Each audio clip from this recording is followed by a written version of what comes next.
दोस्तों crime thriller देखना किसको पसंद नहीं होता, लेकिन प्रॉब्लम ये है कि हम सब वही पुरानी मूवीज रिपीट करते रहते हैं। आज मैं आपको दिखाने वाला हूँ 9 ऐसे हिडन जेम्स जो नेटफ्लिक्स, प्राइम और ओटीटी पर अवेलेबल हैं, वो भी हिंदी में, और जिन्हें शायद आपने मिस कर दिया होगा। चलिए शुरू करते हैं टॉप 9 क्राइम थ्रिलर मूवीज जो 99% लोगों ने नहीं देखी। नंबर 1 पर है नाइट क्रॉलर, जो 2014 में आई थी। लॉस एंजलिस की रात, एक शहर जो कभी नहीं सोता। एक इंसान लुइस ब्लूम अपनी जिंदगी बनाने के लिए किसी भी हद तक जाने को तैयार है। जब वो देखता है कि न्यूज चैनल क्राइम सीन के लाइव विजुअल्स के लिए पागल हैं, तो वो खुद एक कैमरा लेकर निकल पड़ता है। शुरू में वो एक्सीडेंट्स और छोटे छोटे क्राइम शूट करता है, लेकिन धीरे धीरे उसकी ग्रीड बढ़ने लगती है और फिर टाइम आता है जब वो खुद क्राइम को मैनिपुलेट करना शुरू कर देता है, और वो भी सिर्फ परफेक्ट फुटेज के लिए। ये मूवी दिखाती है इंसान की एम्बिशन का वो अंधेरा जहां ना मोरालिटी बची होती है ना इंसानियत। नंबर 2 पर है आउट ऑफ द फर्निक, जो 2013 में आई थी। ये कहानी एक छोटे से स्टील टाउन की, जहां रसेल एक आम मजदूर की जिंदगी जीता है, लेकिन उसका भाई रोडनी एक एक्स सोल्जर अपनी जिंदगी में फंसा हुआ है। पैसे के लिए वो इलीगल फाइट रैकेट में उतर जाता है, और वहीं से शुरू होती है असली कहानी। जब रोडनी एक रूथलेस गैंग के हाथ लग जाता है और वापस नहीं आता, रसल समझता है कि पुलिस और सिस्टम कुछ नहीं करेगी।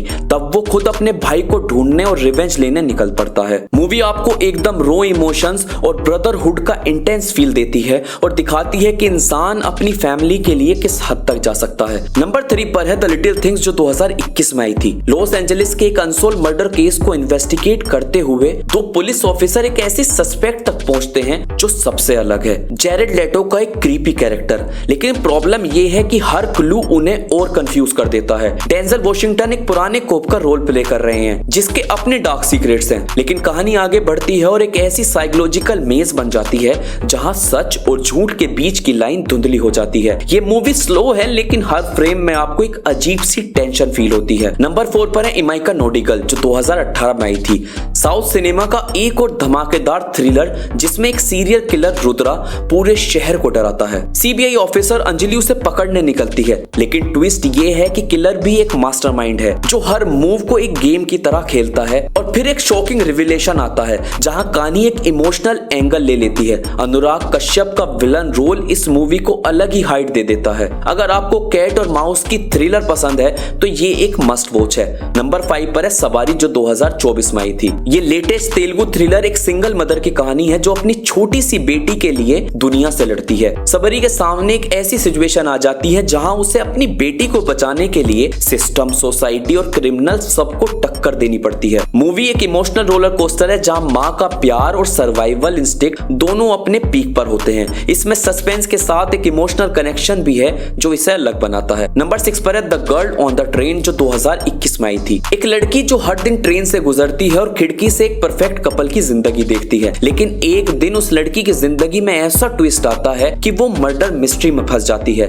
मेमोरी लॉस, एल्कोहलिक एडिक्शन और सीक्रेट्स के मेज में घूमती प्रोटोगोनिस्ट एक ऐसी कहानी दिखाती है जो आपको कंफ्यूज भी करेगी और शॉक भी। परिणीति चोपड़ा का इंटेंस परफॉर्मेंस इसको वर्थ वॉचिंग बनाता है। नंबर 7 पर है मदारी, जो 2016 में आई थी। इरफान खान का ये हिडन जेम एक आम आदमी की कहानी है जो सिस्टम से बदला लेने निकलता है। उसका बेटा एक एक्सीडेंट में मर जाता है जो एक्चुअली में सिस्टम की नेग्लिजेंस का रिजल्ट था। फिर वो एक हाई प्रोफाइल किडनैपिंग करता है और पूरे देश का ध्यान खींच लेता है। ये मूवी एक थ्रिलर के साथ साथ सोशल मैसेज भी देती है कि आम आदमी भी अगर चाहे तो सिस्टम को हिला सकता है। नंबर 8 पर है सेक्टर 36, एक gritty Delhi based crime thriller जो एक रियल लाइफ इंस्पायर्ड केस पर बेस्ड है। एक एरिया के अंदर घुसकर पुलिस और क्रिमिनल्स के बीच एक डेंजरस गेम चलता है। Dark visuals, realistic crime scenes और सस्पेंसफुल स्टोरी टेलिंग इस फिल्म को अलग बनाती है। ये उन लोगों के लिए है जिनको रो रियलिस्टिक थ्रिलर पसंद है। नंबर 9 पर है दिल्ली क्राइम, जो मेरी फेवरेट है। निर्भया केस पर बेस्ड ये एमी विनिंग सीरीज सिर्फ एक क्राइम स्टोरी नहीं बल्कि पूरी इन्वेस्टिगेशन का चिलिंग डॉक्यूमेंटेशन है। डीसीपी वर्तिका और उनकी टीम कैसे एक इम्पॉसिबल लगने वाले केस को क्रैक करती है वो आपको इमोशनली ड्रेन कर देगा। ये सीरीज सिर्फ थ्रिलर नहीं बल्कि इंडियन पुलिसिंग और सिस्टम की असली पिक्चर भी दिखाती है। तो दोस्तों ये थी 9 क्राइम सस्पेंस थ्रिलर मूवीज और वेब सीरीज जो शायद आपने मिस कर दी हो। इनमें आपको मिलेगा सस्पेंस, थ्रिल, इमोशन और रो स्टोरी टेलिंग जो आज के सिनेमा में कम ही देखने को मिलता है। कमेंट में बताइए कि आपने इनमें से कौन सी मूवी देखी है और नेक्स्ट कौन सी देखने वाले हो। मिलते हैं अगली वीडियो में किसी और इंटरेस्टिंग टॉपिक के साथ, तब तक के लिए जय हिंद।